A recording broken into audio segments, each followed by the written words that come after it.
말씀은 마태복음 1장 18절부터 25절까지입니다.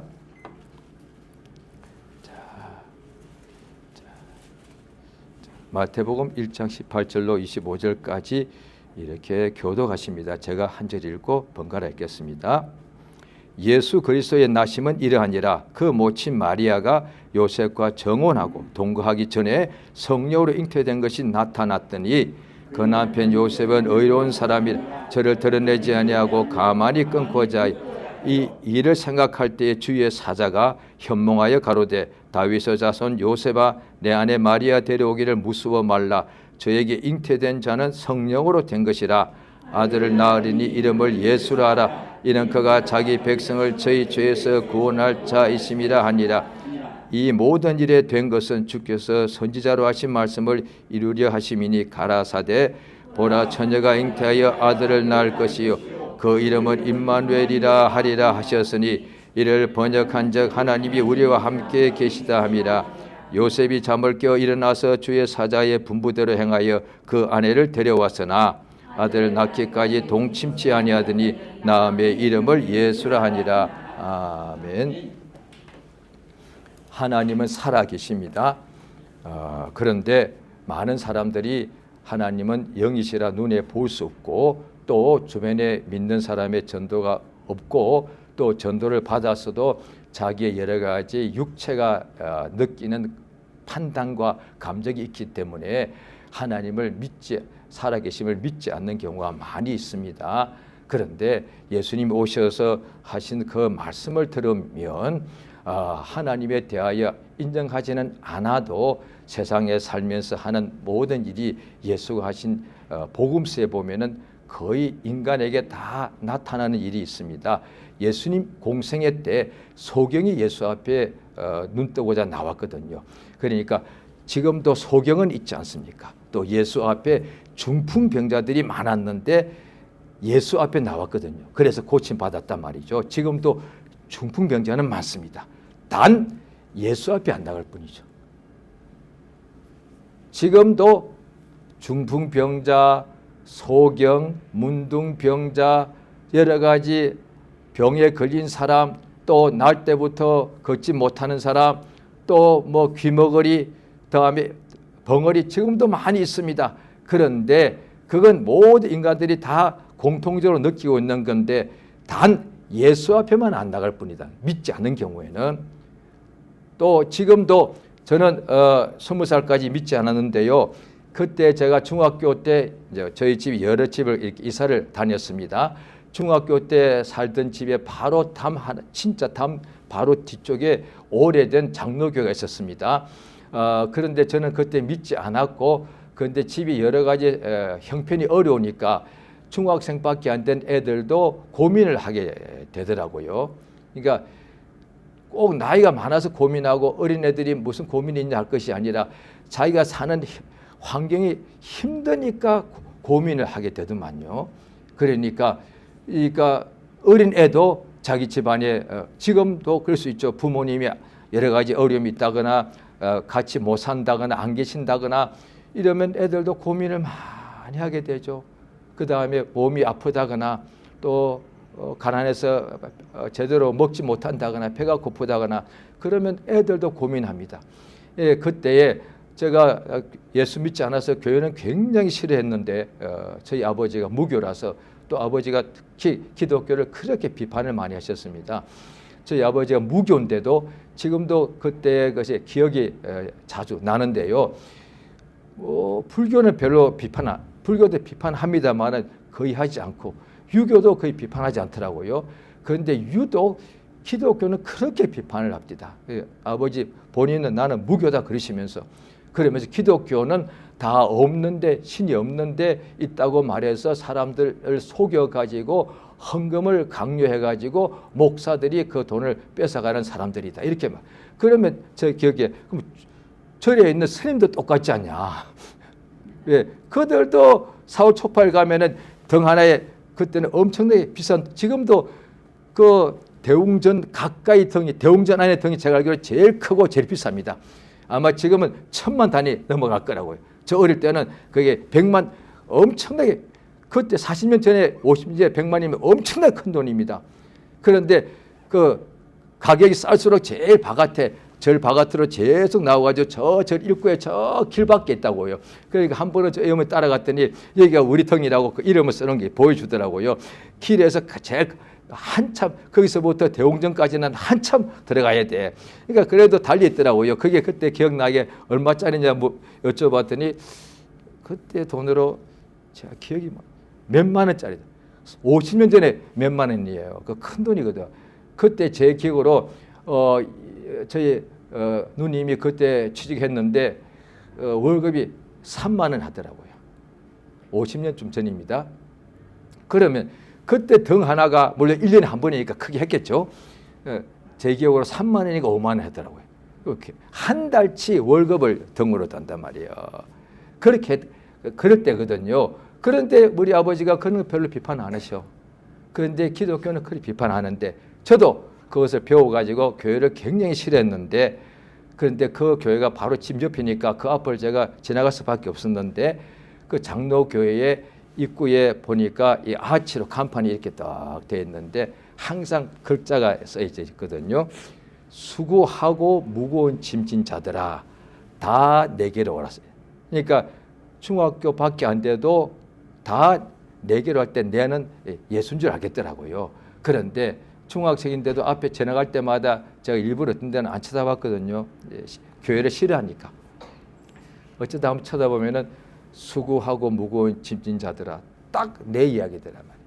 중학생인데도 마음에 고민을 하니까 수고하고 무거운 짐진 자들아 하는 그 딱 내용이 딱 내게 와닿더란 거죠.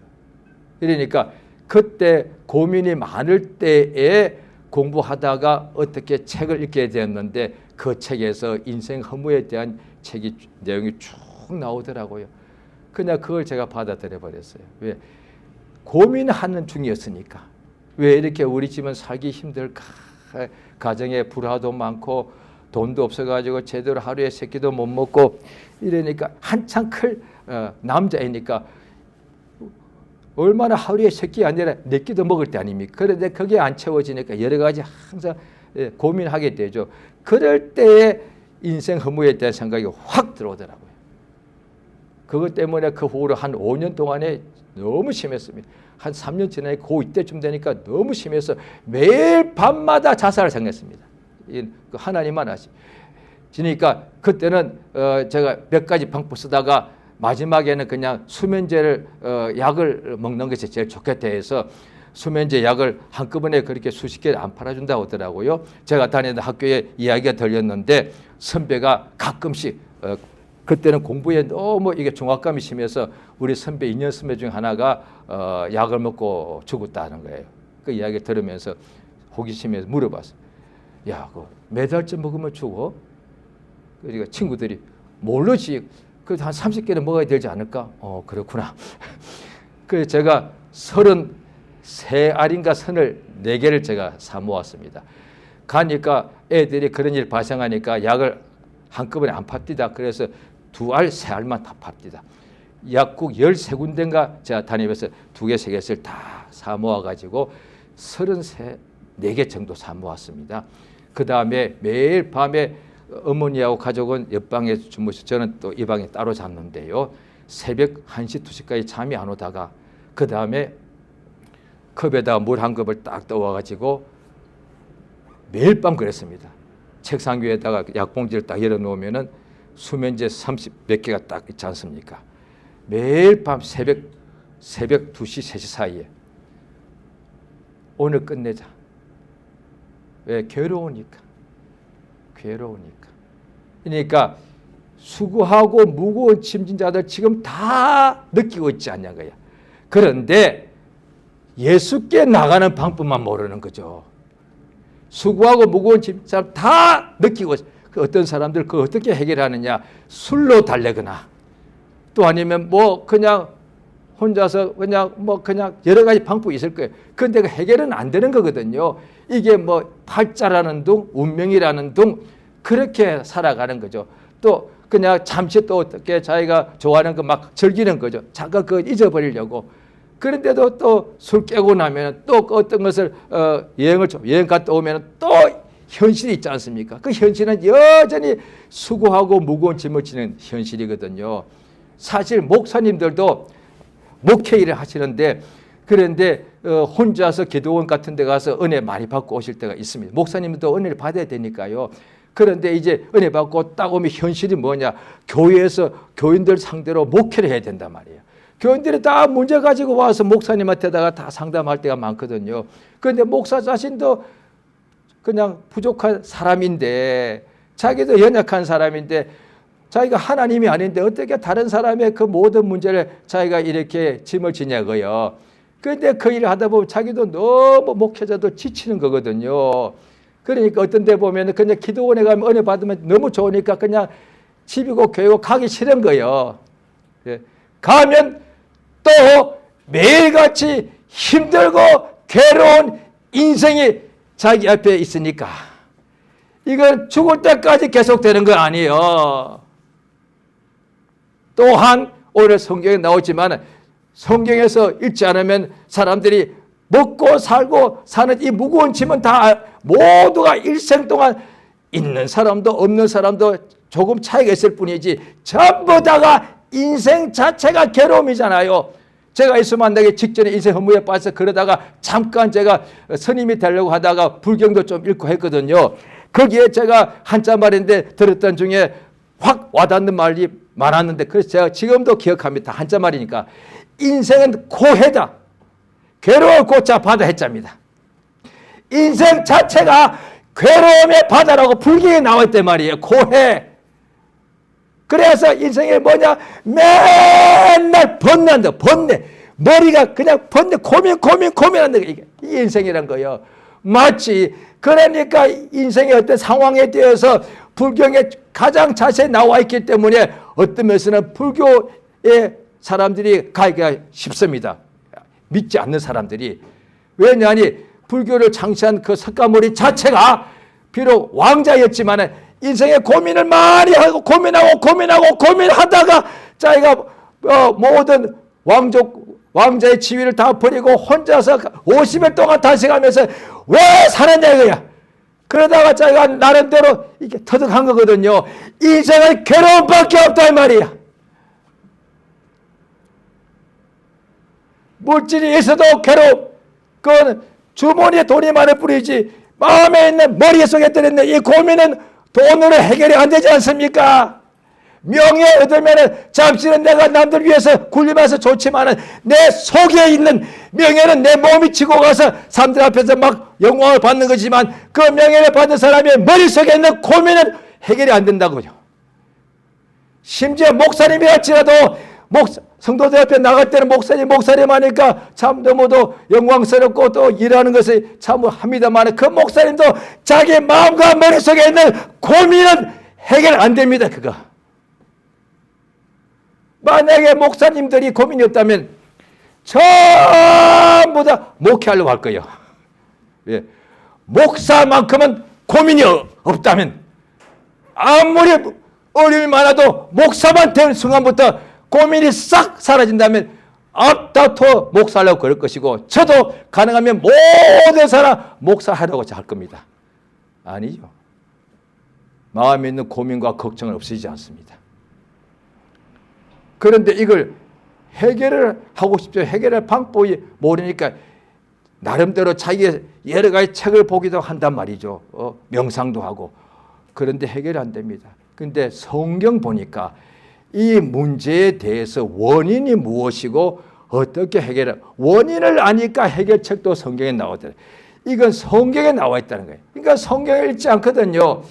고민은 다 있지만 그 앞까지는 다 인정해. 그러니까 성경이 하나님께서 우리에게 얼토당토하는 얘기 하시는 게 아니란 거예요. 이를테면 너희들 다 병들리지 않느냐? 고민하지 않느냐? 괴로움 있지 않느냐? 죽음에 공포가 있지 않느냐? 그 원인을 내가 우리 주님이 말씀을 통해서 알려주는 거거든요. 원인이 있다. 왜 인간에게 괴로움과 고통과 죽음과 이렇게 슬픔이 오는 것인가? 그러니까 모르는 사람들은 하나님이 왜 사람을 이렇게 만들었느냐 이러거든요. 아니다. 성경 보니까 맨 처음부터 사람이 죄를 짓다는 거예요. 하나님이 처음에는 그렇게 안 지었어. 하나님이 처음에 아담과 하와를 보면은 고민이 없어. 걱정도 없어. 병도 없어. 비록 이 땅에 에덴에 살았지만 아무런 거짓 걱정이 없단 말이에요. 이 땅이 지옥이 아닌 거예요. 그런데 죄 짓고 나니까 그때부터 하나님의 생명과 복에서 딱 단절되니까 끊겨져 버리니까 생명이 끊겨지니까 자 여기다가 촛불을 켜놓습니다.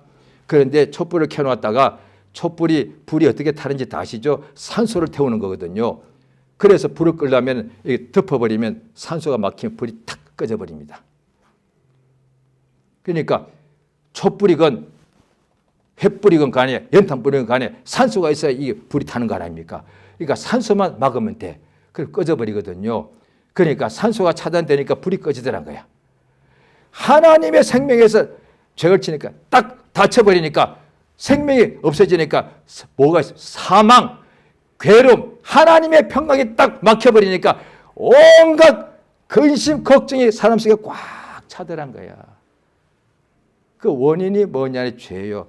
그래서 오늘 본문에 먼저 유대인들을 하나 택하셔가지고 그들이 혈통으로 특별하다기보다는 성경을 보면은 혈통보다는 하나님의 말씀을 들을 수 한다는 거예요. 구약부터 보시면 그겁니다.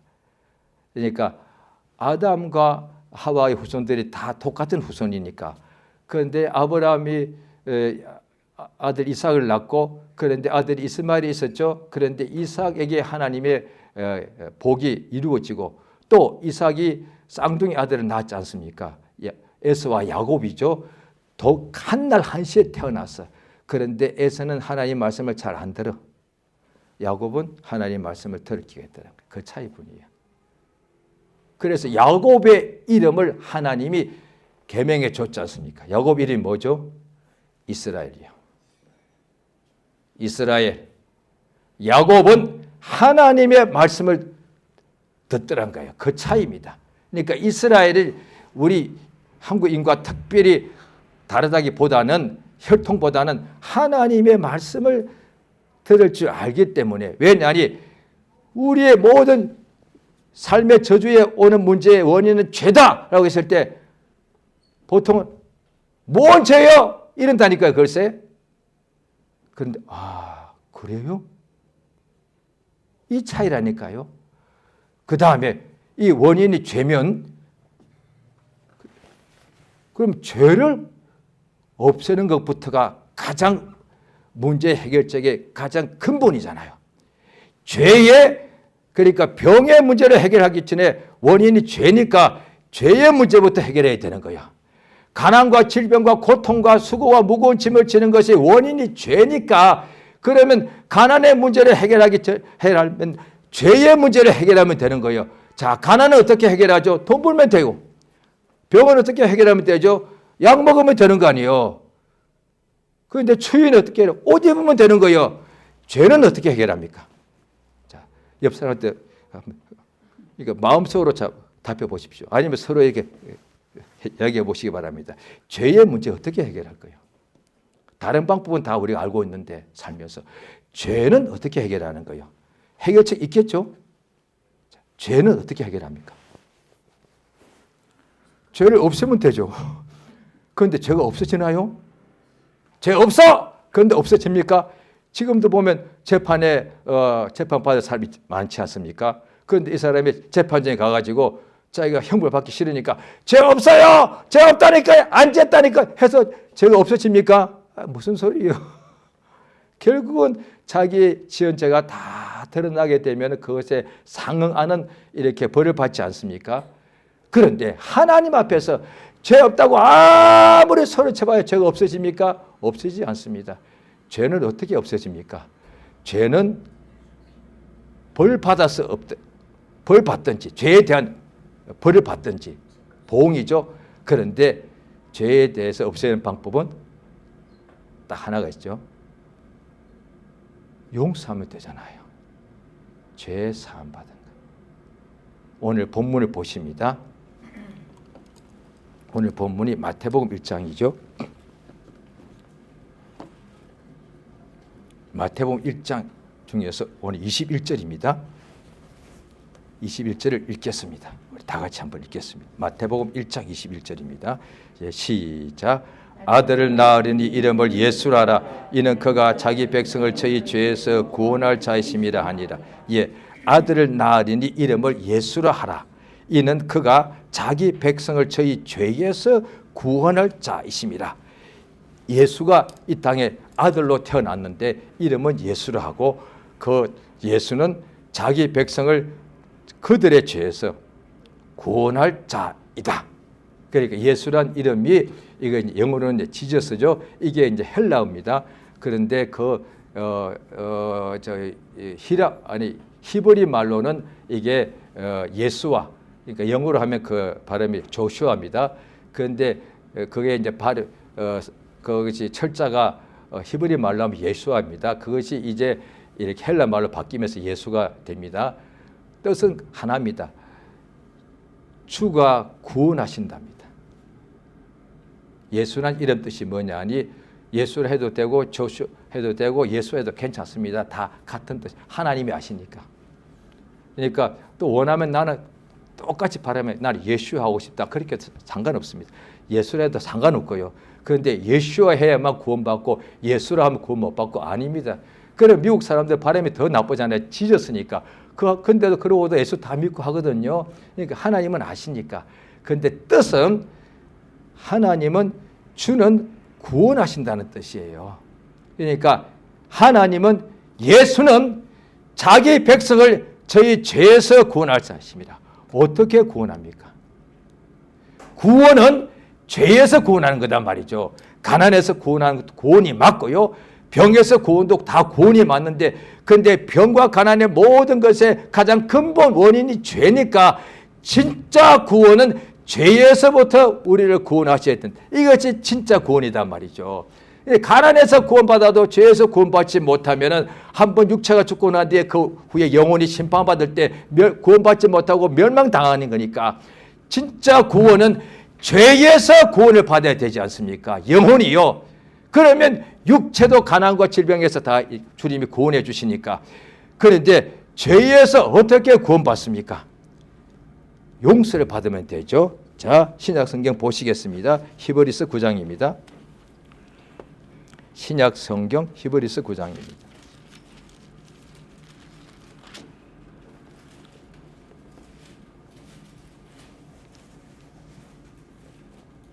히브리서 9장 20절입니다. 20절부터 22절까지 같이 읽겠습니다. 자, 시작. 이르되 이는 하나님이 너에게 명하신 언약의 피라고, 또한 이와 같이 피로써 장막과 섬기는 일에 쓰는 모든 그릇에 뿌렸느니라. 율법을 쫓아 그의 모든 물건이 피로써 정결케 되나니 피 흘림이 없은즉 사함이 없. 그러니까 구약 시대에 성경을 우리가 봐서 아죠.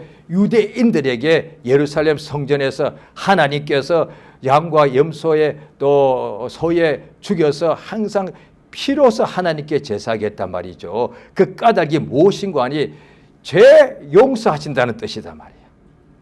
그러니까 피 흘림이 없이는 죄 사함이 없다. 그러면 왜 피 흘림에 죄 용서 받느냐? 성경 또 다른데 레위기에 나오죠. 피 속에는 생명이 있기 때문에. 생명. 죄의 대가는 사망인데 이 죄를 용서하기 위해서 피를 흘리는데 피 속에는 생명이. 그러니까 우리가 이게 밤 되면 여기 깜깜합니다. 이거 불 끄고 나면요 깜깜해서 앞도 안 보입니다. 그런데 스위치를 탁 켜는 순간에 빛이 확 들어오는 순간에 어둠이 사라집니다. 그런데 애기들이 어릴 때를 합시다. 아직 애가 뭘 몰라. 어릴 때니까 깜깜해. 엄마 무서워 무서워. 어둠아 몰려가라 몰려가. 한들 이게 없어지지 않습니다. 이를테면 이제 어른들이 애기들이 그렇게 하는 일 없죠. 엄마가 불 켜면 되잖아. 왜 그렇게 무서워해 애야. 겁은 많아가지고. 그러나 오늘날 어른들이 사는 게 힘들어요. 왜 그렇게 겁이 많아? 믿는 사람들이 잘못될까봐 겁나고 병들어서 죽을까봐 겁나고 망해서 실패해서 막 죽을까봐 떨고 믿는 사람들이 맨날 두려워하는 거야. 왜요? 사망이 우리를 지배하게 되니까. 이 세상은 사망의 음침한 골짜기니까. 그렇죠. 사람이 두려워하는 거 성경에 나와 있습니다. 죽기를 무서워하는 것이 사람이니까. 죽음이, 사망이, 어둠이, 가난이, 질병이 항상 사람들이 무섭고 두렵거든요. 그건 모두 아는 거라고요. 그러면 어둠을 어떻게 이기느냐? 불을 켜는 길밖에 없지 않습니까? 어둠 보고 소리친다고 해서 없어지지 않는데 불을 딱 켜는 순간에 어둠이 없어지죠. 사망을 어떻게 없애느냐? 생명! 인간의 생명으로는 안 돼. 하나님의 생명. 예수 믿는 사람들은 죽었던 영혼을 예수의 피로서 살게 된 사람들인데, 예수 믿는 사람들이 이 세상에서 사망의 답답한 일을 우겨쌈을 당할 수는 있단 말이죠. 그런데 믿지 않는 사람들은 몰라서 그렇게 하지만 예수 믿는 사람은 안다는 뜻인데, 안다는 사람들이 병을, 실패를, 가난을 왜 그렇게 두려워하냐 말이야. 그래서 의심하는 거잖아요. 예수님께서 어느 날 아주 새벽에 혼자서 기도하시다가 제자들은 괴로이 이렇게 노를 젓고 가는데 예수께서 그 새벽에, 깜깜한 새벽 2시에 3시에 물 위로 걸어서 오시는 거예요. 그러니까 제자들이 귀신이다 이랬다니까, 유령이다. 그 깜깜한 빛도 없는데 저기서 어떤 사람같이 보이는 것이 물 위로 걸어오니 얼마나 무서웠겠어요.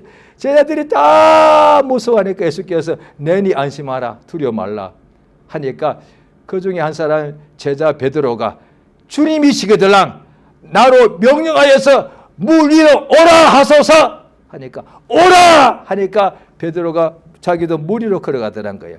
가다가 파도 물결을 보고서 두려워해서 물에 빠질 때 주여 나를 구원해달라 그러니까 주님이 그를 건져주시면서 왜 두려워하느냐? 믿음이 적은 자야. 그러니까 죽을까 봐 믿는 사람도 두려워하더란 거예요. 그것 때문에 믿는다 하면서 의심하기 시작하는 거야. 그래, 다시 말하면 육체의 느낌을 인간이 어떻게 의지하지 않을 수, 밝다, 어둡다, 맛있다, 쓰다, 달다, 배고프다, 기쁘다, 배가 배불러 좋다, 이거 다 느낌인데 살아생전에. 그런데 이 느낌이 올 때 뭔가 어둡고 두렵고 아프는데 어떻게 사람이 이렇게 두려워하지 않겠냐는 거예요. 그런데 예수 믿으면 두려워하지 않는다는 거야. 왜냐하니 비록 성경 보니까 예수 믿고 그를 위하여 살다가 죽는 경우도 있죠. 그러면 주님이 그를 다시 살리시더란 거지. 나사로가 그렇게 나오더란 거예요. 예수가 이 세상에 2000년 전에 마리아의 태에서 잉태되어서 아들로 태어나셨는데 사람입니다. 모든 사람은 부모에게서, 엄마에게서 잉태되어서 태어나지 않습니까? 그래서 엄마의 그 몸에서 태어나기 때문에 인간의 이 모습, 피와 살이 있습니다. 이게 인간이거든요. 예수님도 마리아의 몸에서 태어났기 때문에 사람입니다.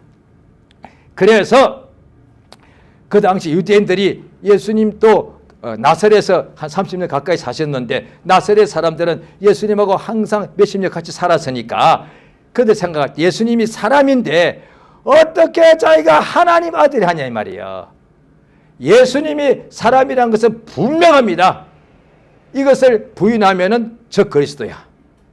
요한 1서에 예수님이 육체로 오신 것을 부인하면은 저 그리스도야. 예수님 육체로 오셨고 그래야 그가 왜 육체가 피 흘려 죽어야 되니까, 피 흘림이 없이는 죄 용서가 없으니까 짐승의 피는 그냥 비우고요. 실상은 죄 없는 하나님의 아들 예수 그리스도의 피만이 모든 인간의 죄를 용서합니다. 성령은 피가 없습니다. 영이시니까. 하나님 아버지도 피가 없습니다. 영이시니까. 그런데 성자 하나님, 하나님의 아들 나사렛 예수는 그가 육체가 있어서 피 흘릴 수가 있습니다. 그런데 육체가 있는 모든 인간은 다 아담과 하와의 후손이기 때문에 다 날 때부터 죄 중에 잉태되어서 태어나기 때문에 죄 없는 사람이 하나도 없단 말이에요. 사람 중에는. 그러나 예수님만이 유일하게 사람 중에 죄 없는 분이요. 예수의 피만이 유일하게 죄 없는 피단 말이에요. 그 피만이 인간의 모든 죄를 용서할 수 있단 말이죠. 그러니까 최근에 로마 가톨릭에서도 공식적으로 교황청에서 이야기했더만요. 도와주면 너무너무 감사해서. 왜? 저의 작은 누님이 벌써 한 50년 동안 가까이 지금 수녀님으로 일하고 있기 때문에 너무 저 감사한 것이 뭐냐니, 마리아를 공동 구세주에서 이제 내리자. 엄청난 역사입니다. 이거요. 거의 2000년 걸렸습니다. 그 말은 지금까지는 예수와 예수의 모친 마리아가 공동 구세주였단 말이에요. 그 뜻이 뭐냐니, 그래서 그 성당에 다니는 사람들은 예수도 믿지만 상당수가 마리아님에게 기도했단 말이에요. 왜? 마리아도 내 기도를 응답하고 나를 구원할 수 있다고 생각했어요. 그렇게 배웠으니까. 그래서 상당수가 마리아한테 기도했다니까. 글쎄, 마리아는 구세주가 아니에요. 구세주를 낳은 모친이지. 그런데 이렇게 말했다가는 잘못하다가 종교 간에 갈등이 생길 수 있는데 드디어 교황청에서 말했다. 마리아는 공동 구세주가 이제 더 이상 아니야. 그 말은 구세주는 공동이 아니라 예수 한 분밖에 없어. 예수의 피만이 우리를 구원하는 하나님의 능력이 있습니다. 다른 피는 안 됩니다. 누구의 피도 안 됩니다. 어떤 가장 깨끗하게 보이는 어떤 일련된 그 순백하게 보이는 양의 피도 안 되고요. 가장 혈통이 좋은 어때 소의 피도 안 되고요. 가장 나라를 망하는 나라를 살려낸 어떤 대단한 영웅의 피도 안 되고요. 오직 나사렛 예수 그리스도의 피만이 우리를 죄에서 구원합니다. 그거예요. 그래서 우리는 한 달에 한 번씩 매월 첫 주일에 성찬을 예수의 피와 살을 기념하라는 명령에 순종합니다만 그 뜻이 뭔가 하니 고린도전서 11장에 보게 되면은 예수님 오실 때까지 이것을 전하라는 거거든. 예수 다시 오실 때까지 예수의 피를 전해란 말이야. 그래야만 그 피를 수고하고 무거운 짐을 지고 다 죄짐에 눌려서 힘든 생을 살아가는데 이거는 다 현실에 다 느끼고 있습니다. 그런데 해결책을 모르는 거예요. 해결책을 찾고 안 되니까 그때 말하는 것이 뭐냐니 운명이다. 이거는 팔자다. 이렇게 말하는 거예요. 체념하는 거예요. 운명과 팔자를 말하는 사람들은 사실은 다 그게 체념한 거거든요. 기독교인도 팔자라 말 쓰는 사람들 종종 있습니다. 그거 체념한 거거든. 그게. 왜? 팔자가 알죠? 사주 팔자가 네 가지 기둥인데요. 태어날 때 한자말로 연, 월, 일, 시. 그게 사주팔자거든요. 한자말로 8자니까. 그러니까 태어날 때부터 이 사람 운명이 정해져 있다는 거예요. 그래서 그런 데 가서 어떻게 점을 치면은 사주팔자를 봤거든요. 몇 년, 몇 월, 며칠, 몇 시에 태어난 사람. 이 사람 팔자는 처음부터 이렇게 정해져 있다는 거거든요. 그래서 처음에는 불신자라도 그런 걸 무시하고 살다가 자기 딴은 그런 거 나는 인정하지 않아. 나는 성공할 거야. 하다가 안 되면 팔자가 있는 모양이다. 그래요. 믿는 사람도 그렇게 말할 수 있단 말이에요. 그러니까 그 말은 성경을 몰라서 그런 거단 말이에요. 성경을 왜 몰라? 그러면 로마 10장에 나오거든요. 성경을 전해주는 사람이 있어야 그걸 듣고 믿지. 믿음을 들으면서 나라니까 저라는 사람이 없는데 어떻게 성경 말씀을 들어? 그 다음에 또 나옵니다. 보내신 분이 보냄을 받은 사람이 없는데 어떻게 전해줘? 그러니까 성경은 특별히 신약 성경은 구약 성경은 제가 조금 전에도 말씀드렸습니다만은 주로 행동에 대한 것을 하지 말라 했거든. 그래서 나는 살인 안 했어. 간음도 안 했어. 나 거짓말도 안 했어. 나 죄가 없잖아요. 맞죠? 지금 우리나라의 세계의 형법도 똑같은 거거든요. 내가 남을 때리지 않았어. 그럼 죄가 없는 거예요. 그 예수님께서 죄 없다고 말하는 그 바리새파 사람들이 예수를 막 정죄했는데 마음속에 악한 생각 있지 않냐? 마음속에 엄난이 있지 않냐? 마음속에 미움이 있지 않냐? 마음속에 교만 있지 않냐? 마음속에 자랑, 이거 다 죄란 거. 맞지. 그게 만약에 죄가 아니라 칩시다. 자, 우리 천국에 다 들어갈 겁니다. 그때는 이런 육체는 없습니다. 세상도 아니니까 거기는 슬픔도 괴로움도 죽음도 고통도 병도 없는 곳이에요. 천국이죠. 그런데 마음은 있잖아요. 마음속에 똑같이 거기서 미워할 거잖아요. 천국 가서 마음속에 서로 미워할 거잖아요. 제가 나보다 더 멸류관이 크네. 아이 꼴보기 싫어. 이럴 거 아니에요. 그럼 그게 뭐가 천국이에요? 그게 마음에 보십시오. 어떤 사람을 죽이게 돼. 그런데 실수로 죽인 것은 성경 나옵니다. 그 사람은 살 수 있다. 빨리 도망치면 살 수 있다. 도피성으로 가면 되는데 고의로 이런 살인한 경우는 고의니까 그 사람은 반드시 돌로 쳐 죽이라. 어떤 경우입니까? 고의 사람을 죽인 행동을 했는데 그런데 내가 모르고서 그냥 돌을 집어 던졌는데 담 밖에 가던 사람이 맞아 죽었다. 이거는 실수야. 그 사람은 살 수 있는 기회를 줘야 돼. 그런데 내가 어떤 흉기를 들고서 그 사람을 가서 때렸다. 이거는 고의로 한 거야. 그 말이 뭐예요? 이미 마음속에 그 사람을 죽이고자 하는 생각이 있었던 거야. 그렇죠? 그래서 하나님께 성경에 나옵니다. 가인 보고 너 마음에 죄의 소원이 있지 않냐? 그거 다스리라. 너 이미 마음속으로 네 동생을 미워하는 마음이 있지 않냐? 그러니까 동생 아벨이 하나님께 제사한 것이 상달되니까 바로 동생을 돌로 쳐서 죽여버렸어. 그 전에 하나님 이미 말씀하십니다. 너 속에 죄의 소원이 있다. 이 말이 뭐냐니 우리 속에 죄의 욕심이 있다는 거예요. 그것이 로마서 7장에 딱 성경은 정확하게 서로 이렇게 다 성경은 성경으로 이렇게 풀게 되어 있습니다. 로마서 7장에도 보면 사도 바울이라는 사람이 당시 가장 전도 많이 하고 가장 교회 많이 세우고 가장 성경 많이 기록하고 가장 큰 일을 하던 사람이에요. 그런데 자기가 하나님 뜻대로 살고자 선을 행하고 싶은 마음인데 동시에 자기 속에 죄를 짓고자 하는 마음이 있더란 거예요. 그래서 그게 뭐냐니 내가 마음으로는 하나님의 법을 섬기고 내 육체로는 죄의 법을 섬긴다. 영혼과 육체가 있다는 뜻이잖아요. 그게. 그러니까 예수 믿지 않아도 과학을 의지하는 사람은 유령, 귀신이 없어! 어떻게 그렇게 확신해요? 영이 없다고 당신 어떻게 그렇게 장담할 수 있어요? 절대로 없다니까! 귀신이 있다면 내가 신도 하나님도 없어! 있다면 내가 다 내 손에 장을 치지 마. 어떻게 그렇게 확신해요? 당신 알아봤어? 안 알아봤어 거의 다. 100에 99명을 알아본 적이 없어. 그냥 책 보고 배운 거야. 책에 보니까 그건 무식하다고 돼, 미신이라고 되어 있는 거야. 특히 자기 주변에 다 불신자들밖에 없었던 거예요. 알아본 적이 없어요. 10명, 9명을 알아본 적 없어. 그게 제대로 된 과학 신봉하는 사람이면 알아봤어야지. 그게 과학하는 자세 아니에요. 그게 진짜 과학도 아니에요. 과학도는 뭐예요? 내가 연구해 보니까 이 가설은 틀리더라. 과학이 뭐예요? 다 가설이잖아요. 근데 우주가 지금 계속 팽창한 다음에 또 최근에는 또 팽창 안 한다네. 그게 다 과설 아니에요. 그게 다 가설이거든. 그게 다. 왜? 직접으로 자기가 확인할 수가 없으니까 별 사이에 그냥 그림을 보고서 우주는 계속 팽창하고 무한대로 팽창한다 하다가 요즘 와서는 그것도 아닌 모양이에요.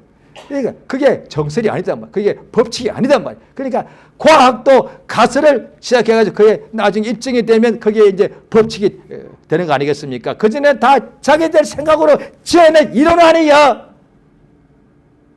그런데 천국이 있다. 그거 다 이론이에요. 확인해봐. 인간 속에 영혼이 없어. 확인해봐. 그게 과학도 아니에요. 그러니까 우주 상대성 원리 지금도 입증이 안 됐다며? 그 지구상에서 머리가 그들이 얼마나 우리 보통 사람은 상상을 뛰어넘을 만큼 머리가 좋습니다. 그들은요. 그들이 지금 100년 가까이 연구해도 입증 안 되는 것이 많아. 그거 가설 아니에요. 그거. 눈에 안 보이잖아. 그런데 하나님이 살아계시다는 것은 자기가 조금만 집중하면요. 1년 무슨 6개월. 제가 처음에 예수 믿을 때 우리 형이 전도했거든요. 그렇게 형이 저를 너무 괴롭히길래 그랬습니다. 그때 제가 20살 했단 말이에요.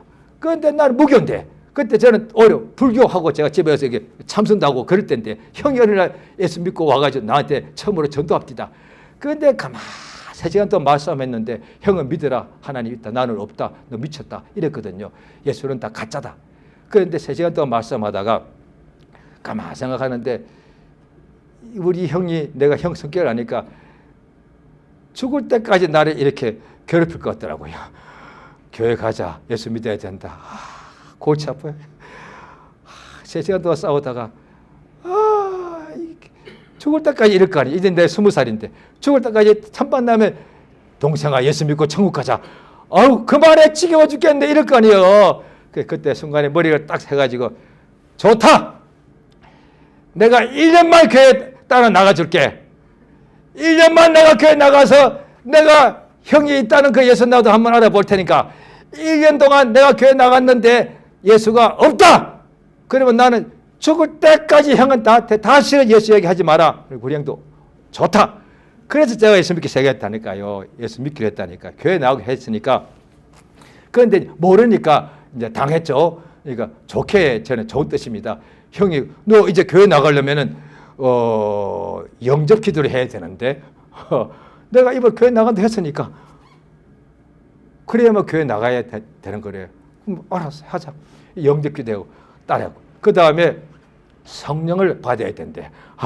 그거 어떻게 하는 건데? 또 이렇게 또 성령이 또 방언이 또 나옵니다. 아직 예배 한 번도 안 가는 사람이라고요, 글쎄. 그런데 방언을 하는데 저는 나중에 제가 방언이 다른 사람보다 교회가 세보니까 제가 너무 방언이 너무 부족하길래 가짜인 줄 생각하고 그 후에 제가 몇 년 동안 안 했거든요. 좌우간에 1년 내 생각할 때 1년 동안 내 교회 나가봐 일주일에 한 번 52번 나가봐야 예수 절대로 없으니까 나는 예수 못 만나 그랬는데 첫날에 만나게 되더라고요. 다 괴롭지 않냐? 다 힘들지 않습니까? 다 마음에 고민 있지 않습니까? 그런데 해결책 다 써봤죠? 해결 안 됐죠? 책도 봤습니다. 유명 강사한테도 가봤습니다. 그 다음에 산에도 저도 산바다 많이 그때뿐이요.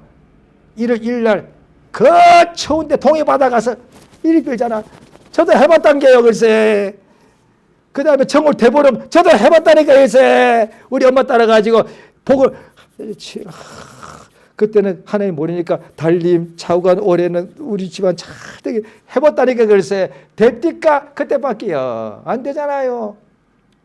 그런데 문제는 계속돼. 해결책은 없어. 성경에 예수라고 나오잖아. 예수가 우리의 가장 문제의 근본이 죄인데 그 죄를 없애려고 자기가 우리의 죄짐을 짊어지고 십자가에 못 박혀 피 흘려 죽었단 말이야. 우리의 죄의 문제를 근본적으로 해결한 유일하신 분이야, 예수. 그래서 예수님 오실까 예수만 전해야 되는 거예요. 성경 지금도 다 찾지는 않습니다. 시간이. 사도 바울이라는 사람이 나 예수의 십자가에 못 박힌 외에는 난 알지 않기로 작정했다. 복음은 한마디로 줄이면요. 신약 구약 성경이 양이 엄청 많습니다. 이걸 줄여서 딱 뭐 한 단어로 이야기하려면 예수의 피! 예수의 피! 예수의 피를 믿습니다. 이어서 엊그제도 어디 병원 갔는데 다 죽다가 살아납니다. 너무 이게 예수의 피 속에 하나님의 생명이 있으니까 지금 내게 문제가 왔다는 것은 생명이 지금 부족한 거니까 약도 필요하지만 밥도 필요하지만 그것도 그때뿐이에요. 왜? 약 그 자체가 영생을 줄 수 없는 거니까 하나님의 생명이 아니니까 사람이 만든 거니까. 그런데 예수의 피 속에는 하나님의 생명이 있기 때문에 지금 내가 머리가 터질까지 고민스럽거나 마음이 너무 슬프거나 괴롭거나 몸이 너무 아프거나 간에 예수의 피를 믿습니다. 해보십시오. 안 해보셨으면 해보시면 됩니다. 해봤는데 안 돼. 조금만 해보십시오. 한 1점 해보십시오. 사흘 안에 다 뭔가 응답이 옵니다. 예수의 피를 믿습니다. 괴로워 예수의 피를 믿습니다. 이건요 교회 안 가도 할 수 있잖아요. 기도원 안 가서 그냥 회사에서 일하다가도 괴롭고 힘들어 그럼 예수의 피를 믿습니다. 예수의 피를 믿습니다. 제가 배울 때는 주의 보혈 믿습 이렇게 배우고. 근데 그건 옛날 말이라 요즘 사람들 그 말이 이게 잘 주의 보혈 좀 그러니까 예수의 피를 믿습니다. 그게 길어요. 그럼 더 줄이세요. 예수의 피. 이만 해도 중환자실에서 퇴원한 사람 제가 여러 명 봤습니다. 중환자실에서 의식도 없는데 귀에 대고 선생님 예수의 피, 예수의 피, 예수의 피 마음속으로 해도 하나님 다 들었습니다. 그래서 중환자실에서 의식도 없는 사람이 예수의 피를 했겠죠. 그 며칠 후에 다 나와서 지금도 살아있는 사람 몇 명 있습니다. 예수의 피! 괴로울 때, 내가 죄짐에 누울 때, 내가 나 자신이 너무 꼴보기 싫을 때 예수의 피! 예수의 피. 이것 때문에 예수가 이 땅에 오셨습니다. 그날 우리가 지금 기념하고 감사하는 거죠. 이 시간 우리가 기도하시겠습니다. 기도하실 때 지금 기억나시는 대로 예수의 피만 해도 괜찮고요. 주여 내 일생에 예수의 피를 그 생명을 더욱더 의지하고 예수의 피 은혜를 더욱더 내가 온전히 아는 역사에 깨달으라고 시간 다 같이 예수여 한번 하시고 기도하시겠습니다. 예수여 참으로 감사 의지합니다. 하나님 아버지 복권해 주심을 감사드리옵나이다. 아버지 하나님 성령 역사하시며 도와주시 은혜의 진실로 감사합니다. 예수의 피를 알게 하심을 감사합니다.